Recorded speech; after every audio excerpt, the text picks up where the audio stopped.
Avec nous, Étienne Angasser, il est donc leader d'une liste qui est terminée troisième du premier tour des élections. Et maintenant, bien sûr, nous passons au deuxième tour, Étienne. Oui, bonjour. Alors, au nom de l'équipe du collectif Équitable et à mon nom personnel, nous tenons à vous exprimer notre plus profonde gratitude. Merci du fond du cœur à tous ceux, à toutes celles qui ont porté leur voix sur notre liste. Votre confiance nous honore et renforce notre détermination. Nous ressentons bien sûr une déception. Comme beaucoup d'entre vous qui nous ont fait confiance et soutenus avec énergie et conviction, nous avons rencontré des citoyens passionnés et engagés qui veulent sincèrement améliorer notre commune. Votre confiance et votre mobilisation sont une véritable source de force. Fidèles à nos convictions et à l'engagement que nous avons pris envers vous, nous avons pris la décision collective de maintenir notre candidature pour le second tour. Cette décision appartient au collectif, elle est le fruit de notre volonté de porter vos aspirations jusqu'au bout. Le pluralisme est le cœur battant de notre commune.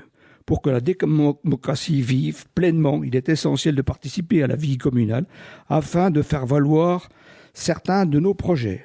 En votant pour collectif équitable, vous agirez pour obtenir une représentation juste et active au sein du conseil municipal, défendre vos idées avec courage et indépendance, garantir un contre-pouvoir constructif et vigilant et bâtir une commune plus solidaire, plus équitable, plus durable et plus économe.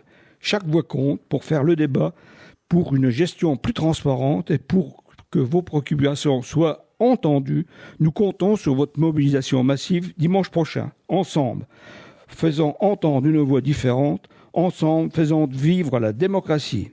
Une réunion publique sous forme d'apéritif convivial sera mise en place le 20 mars prochain à 19h, salle des Vosges, centre socio-culturel. Je vous remercie. Et maintenant, nous passons au deuxième tour. Ouais. Après avoir assisté avec une grande solitude à la quasi-totalité des réunions du conseil municipal depuis plus de 5 ans, j'ai pu mesurer les actions qui ont été menées.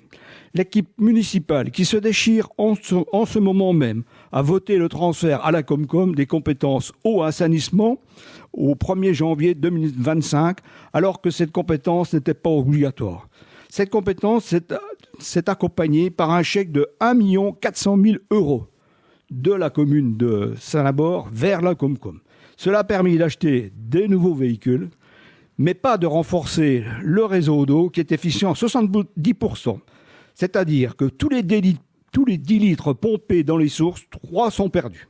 Cette même équipe a permis le vote du PLUI de Saint-Labor à la Comcom en moins de 2 minutes. Mais où est passé le plan de sauvegarde communal que j'ai réclamé depuis plus de 2 mois? Ce plan fait l'inventaire des moyens et actions à mettre en place en cas d'événement majeur que nous aurons à affronter. Il serait temps de le mettre à jour et d'en faire de véritables exercices.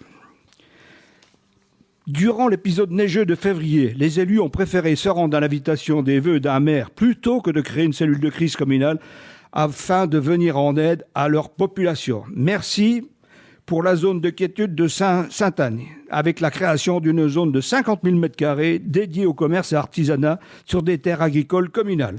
On aurait préféré utiliser des friches commerciales et industrielles de la Comcom. Pourquoi rejeter le maraîchage bio de Sainte-Anne afin de mieux nourrir nos enfants de nos écoles dont les places sont préparées bien ailleurs?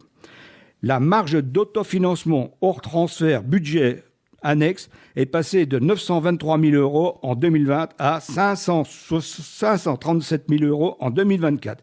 C'est dire que les finances sont en souffrance. Les charges générales ont augmenté de 270 000 € entre 2022 et 2024 et le fonctionnement général a bondi de 580 000 durant cette même période. Souvenons-nous qu'il a été voté l'augmentation de l'indemnité mensuelle du maire dès la prise de fonction de cette équipe. À cette indemnité de maire s'ajoute celle de vice-président de la Comcom et président d'autres institutions. Cela explique certaines attitudes. Que dire du lotissement de Rouvois, prévu pour 14 maisons, qui se réduit à 9 maisons, car il a fallu vendre des parcelles à 30 € le mètre carré. Les appartements de fonction de l'école des Herbures ont été vendus à 110 000 € après une première estimation communale à 180 000 € Et les frais d'agence ont été supportés par la commune, le vendeur, qui est une exception en la matière. Le maintien de ce bâtiment dans le giron communal aurait permis d'accueillir les professionnels paramédicaux de la petite enfance, une garderie. Point de suspension. On ne peut pas passer sous silence l'excellent prêt de 650 000 € pour la maison de santé souscrit dès 2023. Mais pour payer les frais d'études seulement, nous avons seulement payé les intérêts. Que dire de la redevance des ordures ménagères, dont le taux est maintenu, mais qui s'appuie sur la base locative immobilière, alors que la composition du foyer fiscal n'est même pas prise en compte. Et pourtant, ça a été voté en Comcom. Pour rappel, nos élus en Comcom ont refusé de subventionner à hauteur de 60 000 € l'association d'insertion Mobilib qui proveillait un transport à la demande à l'intérieur de la Comcom pour 3 €. Durant cette dernière mandature, nous avons connu une frénésie de la dépense que l'on peut qualifier de concours Lépine avec des projets pas toujours justifiés.